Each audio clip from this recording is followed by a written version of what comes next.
Hi, I'm Tim Brady Jr. with Dublin Ford Lincoln, and I'd like to thank all of our loyal friends and customers who have already stopped by to see our brand new state-of-the-art facility.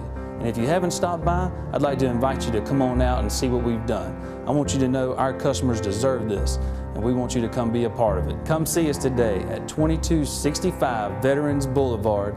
You'll love the place, you'll love the selection, and you'll love the deal we'll give you. Come see me today. Get more muscle for your money with Dixie Chopper mowers. We've been handcrafting the fastest and toughest mowers in the heartland of America for over 35 years. Whether you're a homeowner or commercial landscaper, Dixie Chopper has a full lineup of zero-turn mowers with 0% financing for 48 months. No other mower has the speed, power, and performance of a Dixie Chopper, the world's fastest lawnmower. Your local Dixie Chopper dealer is Brooks Contractor Supply, located at 2748 Highway 441 South, Dublin.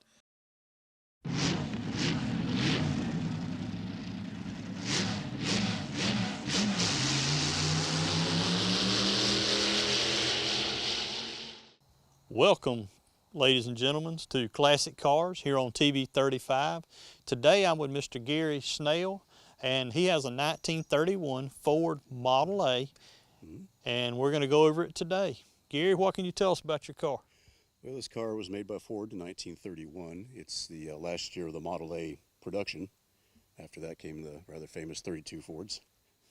But this car I've had about 15 years, and my brother and I restored it. It was in basically fairly good condition.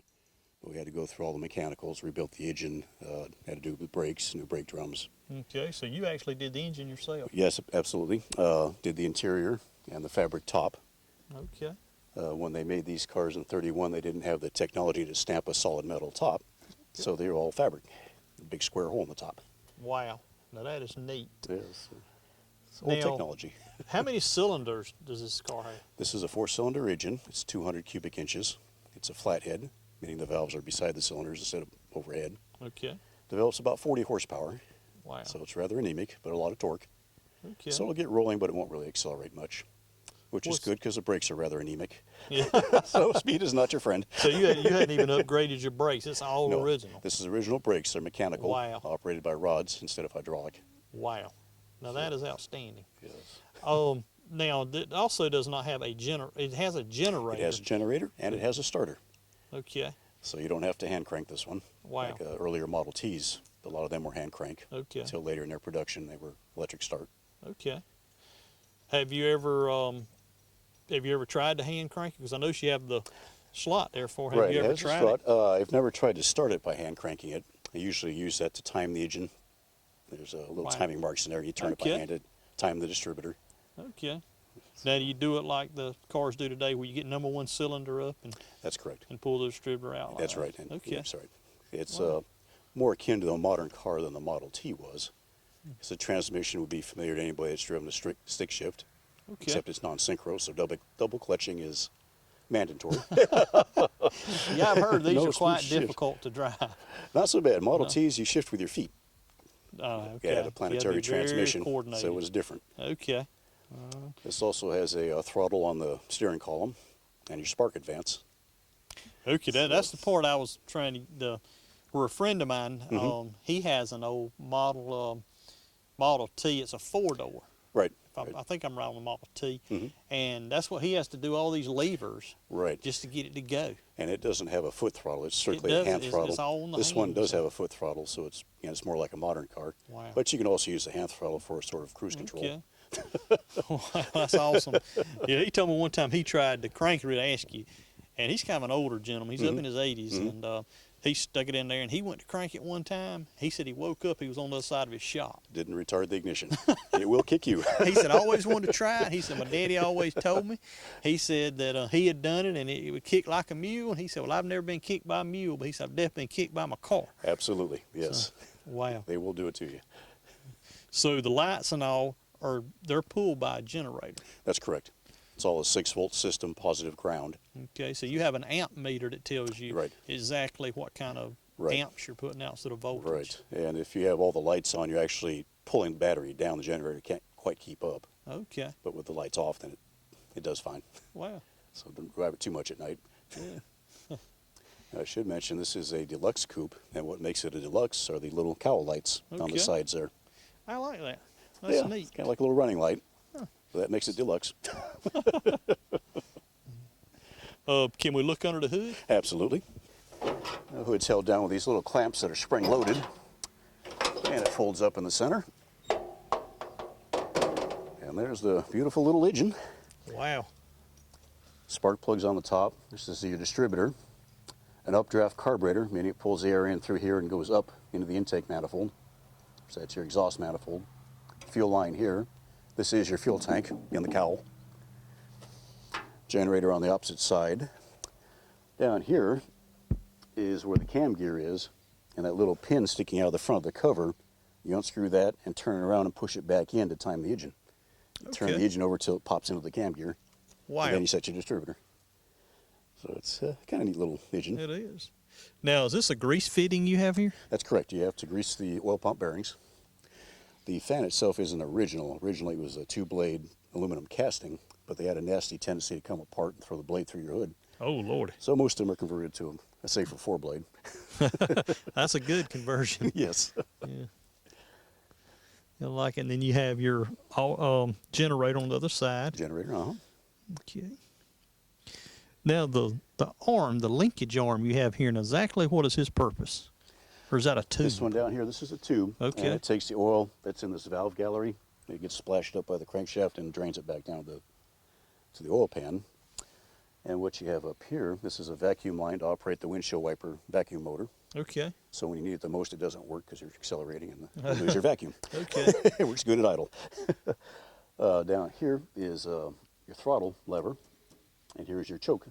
To start this engine, you have to manually choke it, and hopefully it'll start for you. Pretty reliable. It starts pretty well. Yeah. It's a very tight little car. It is. You have to be good friends when you're riding inside. Very, It's very room for tight. two. Weighs 1,500 pounds, so it's rather light. And I love the label you have here. It says, this car is constructed under the United States Letters Patent and other patents pending. Ford Motor Company, Detroit, Michigan, USA. It's nice to have little details Amen. the way it was. Amen. Another thing that's usually missing in these cars are these little pans down here. Well, they crack fairly easily, and they were lost over the years. Those are rarely seen anymore. Now, what did the pan do? I'm not really sure. Other than maybe help keep the dirt from coming up so much Wow. under the engine, and it collect oil and grease for you. Now, does it have the rack and pinion? The steering sector? Yeah, it's actually recirculating. Well, it's a gear. Recirculating. It's a sector and gear, Okay. pinion gear type steering. Gotcha. It's rather vague in steering, and a lot of that is due to the flexibility of the frame. It's made for rough dirt roads. Gotcha. So the whole thing's Yeah, kind of not springy. many paved roads back in. That's a fact. Not so many paved roads at all. Handling is rather sporty. Yeah. It feels like the rear end's not hooked up to the front end. Wow. Now the interior, you said you done the interior also? The interior did that. It's all new with original type materials, being mohair in this case. Okay. Headliner and seats and the door cards here. Okay. It's a very basic interior. No radio, no heater.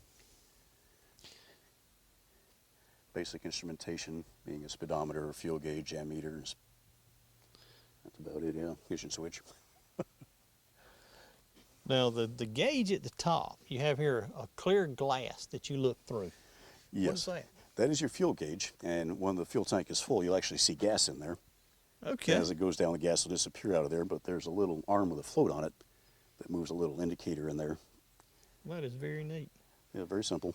And this is your air conditioning. You just pull this lever here and it opens the vents. Well, actually, that's your choke. 'Cause that's the choke. The Okay. air conditioning is the windshield. You can Okay. loosen these nuts here and it opens up. And it tilts. Okay. tilts well, up, That's neat. So it doesn't have the open where you No. it blows it. I actually like the windshield tilted down better than I would that all that dust coming Yes. up in there with it. That's true. Yeah. And it's a 2-passenger, Two-seater, 2-seater. and you best be friends. Yeah, very close. And I'm gonna ask you the question: does the horn work?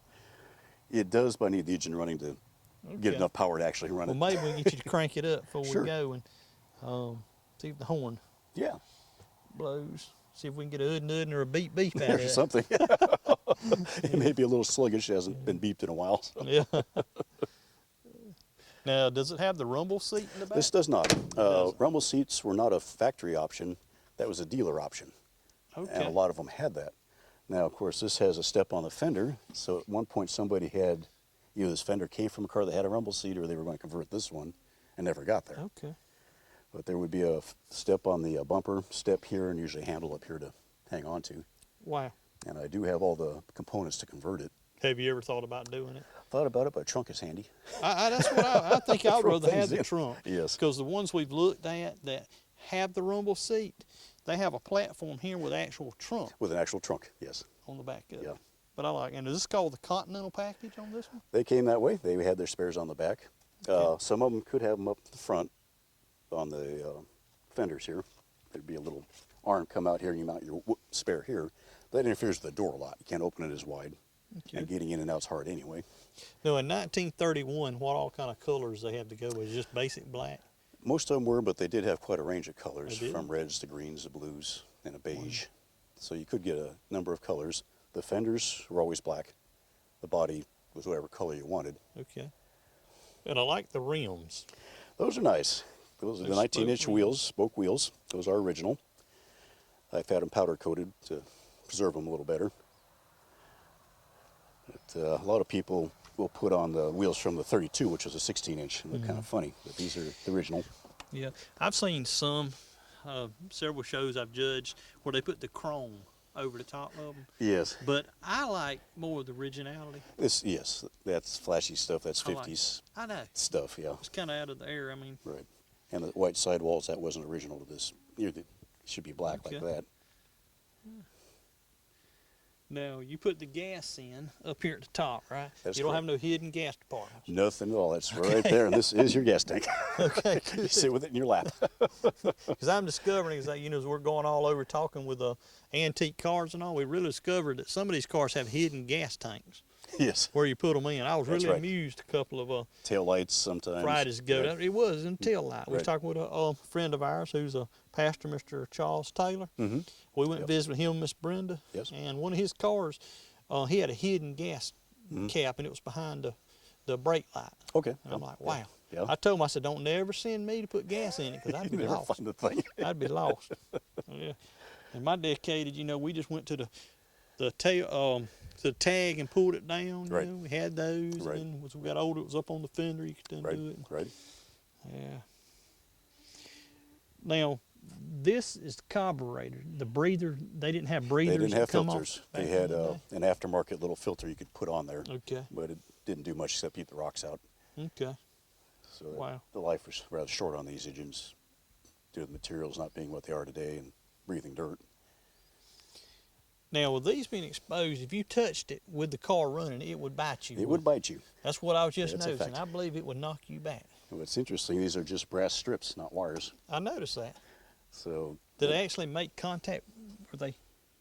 Okay, they do. Okay. right in that That is neat. time, they didn't have radios in your car, so interference from the ignition wasn't an issue. Wow. Nowadays, that would be so much interference, you just hear the ignition and not your radio. Bowling at Shamrock Bowling Center is family fun at its best, so spare some time and head on over to Shamrock Bowling Center at 104 Bowling Lane. Enjoy bowling on our 24 lanes. Grab a bite at Simple's Cafe. Visit the Emerald Lounge, and everybody loves the game arcade and pool room. Let the good times roll at Shamrock Bowling Center. Look for our specials, including Wacky Wednesdays from 6 until 10 p.m. $2.50 per game, $2.50 shoe rental. Call Shamrock Bowling Center today for group rates, parties, and general information at 272-2477. That's 272-2477. Shamrock Bowling Center, where the good times roll.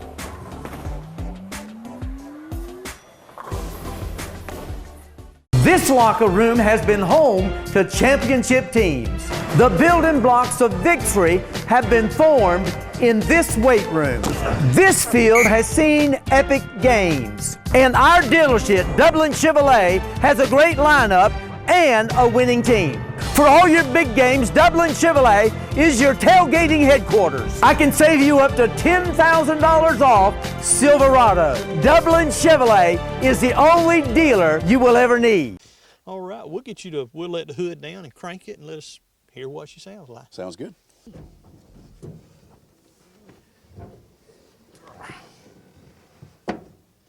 Okay. Yeah, we'll ready. go through the startup procedure. Okay. First thing is turn on your fuel valve. Being that the fuel tank is above the carburetor, if you leave it on and the float should leak, it'll drain your fuel tank out. Okay. So you always shut that off when you park it. Now, you don't have a gas pump. It's actually gravity fed. Gravity fed to the carburetor. Okay. That's correct. That's neat.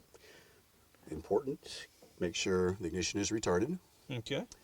And crack the throttle just a little bit. Make sure she's out of gear. Ignition on. Now your starter is this little button here. It actually closes the contact mechanically. Okay. So we'll push on that and then give it a little choke. And that's ignition and she's running. Wow. Runs like a little sewing machine. It does run well. It's hard to get that neat little loping sound. Okay.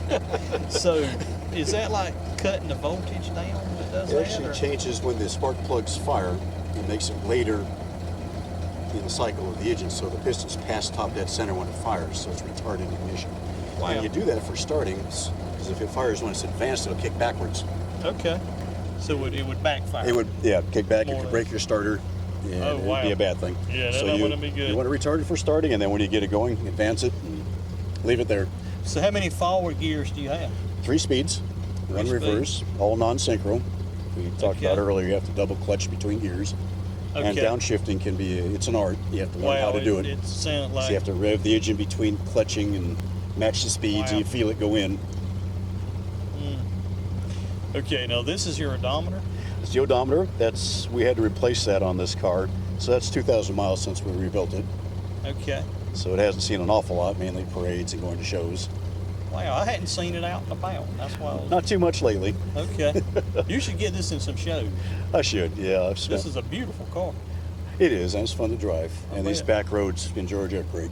Yeah, It's a lot of fun. very beautiful car. I bet you've really enjoyed it. I have. What's some of your fondest memories of it?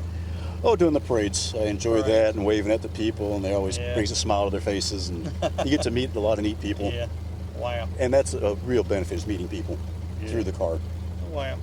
So that's what's a lot of fun. Then there's the historical thing, driving along, experiencing life in 1931. You know, how it was driving down the roads, particularly in these back roads. Yeah. You know, looking over the hood, seeing those big round headlights, bouncing along, having a great time. Now, your rear view mirror, is that standard? That is standard. Problem with it, you notice in the vibration, it's just a blur. So you can tell there's somebody behind you, but that's about it. Yeah. Well, Now- probably with the dirt, it going down the dirt roads in 1931, you Not an couldn't see issue. much anyway. Not It an wouldn't be an issue. issue. Now the side mirror is an accessory. Okay. They originally didn't have that. And on the taillights, you only had one back in the day instead of 2. So we've added a second one just for safety. Okay. Wow. This is a very beautiful car, Mr. Gary. Now, it had a dome light. It did have dome light, and I do believe it works. Hey, look at that. That's all right. That is all right there. Yeah. So everything's functional in this 1931. Everything should be functional. Amen. Last time I checked. Let's hear the horn. Let's see if we can get enough Let's juice see to if we get can this do that thing horn going. to go.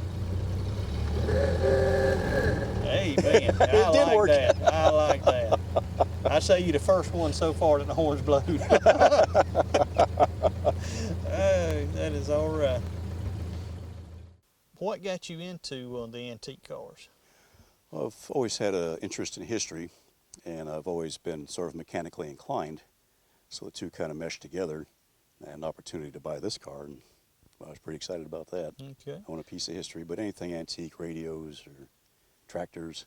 Do you have any antique tractors? I do. I have a 47 Ford 2N, and when I lived in California, I had a number of antiques. My oldest one was a 1920 International Titan.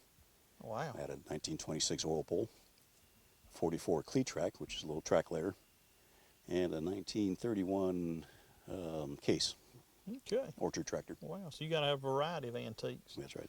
Wow. Now, you also have a passion for airplanes. I do. I've been interested in flying in airplanes for about as long as I can remember. since I had my first airplane ride when I was about 6. Thought that was pretty magic. Yeah. So I had to get into this stuff. And over the years, that finally turned into taking flying lessons when I was a teenager. And Okay. at 19, I got my pilot's license, and I also bought my airplane. Now, what's the first airplane that you purchased? It was a Mooney. That's Mooney, a okay. 4-seat, low-wing, retractable landing gear, high-performance airplane. And scared the daylights out of my dad. I Here's bet. his little kid buying this hot rod airplane. Yeah. It's like giving a teenager a Porsche for his first Yeah. car. Exactly. But it worked out well. It was a good little airplane. Wow. And how many planes have you bought over the years? That was it. I owned that one for about 25 years. Oh, wow. And I finally sold it due to not be able to fly it enough to stay current Gotcha. enough to be safe. Gotcha. So you did all the mechanicing on the I airplane did. yourself? I went to school and got my airframe and power plant certificate. So I'm an FAA mechanic, That's just- impressive. mainly to work on my airplane legally. Very impressive, because that's a very hard school to go through It is. and gain that kind of knowledge. That's 2.5 And also years of you're- full-time. Yes, and also you're a pilot. I am a pilot, although currently not current. Not current. Wow. Now you do a lot of volunteering work at the base. I do. At the Museum of Aviation at Warner Robins, I volunteer in the aircraft restoration shop. And that's kind of a dream come true for me. So here I'm working with historical airplanes, and these airplanes have been in the wars. You'll see bullet hole patches in them, and I get to help preserve them, Wow. which is just great. Plus, I get to play in them. Yeah. No, that's outstanding. Yeah. I know they really appreciate your volunteering and doing that and helping them out to Right. kind of restore our history. That's a fact. They appreciate all their volunteers, Yes. and they're always actively seeking more people to volunteer. Wow. There's a lot of airplanes that need help, and the more people we can get, the better. Well, that's great. They're able to get you doing it with your knowledge and your background of airplanes. And Yes, and they'll take anybody. If Oh. you have an interest yeah. and you want to learn, Okay. go for it. Wow. But having the skills helps too. Yes, I could imagine. Well, Gary, it was a pleasure coming out to your home today and talking to you about your 1931 Ford. And ladies and gentlemen, we sure appreciate you watching us here on TV 35. But not only can you watch us on TV 35, but you can watch us at tv35.tv. And again, I'm Murray McDonald here with Gary Schnell. Thank you for watching Classic Cars on TV 35.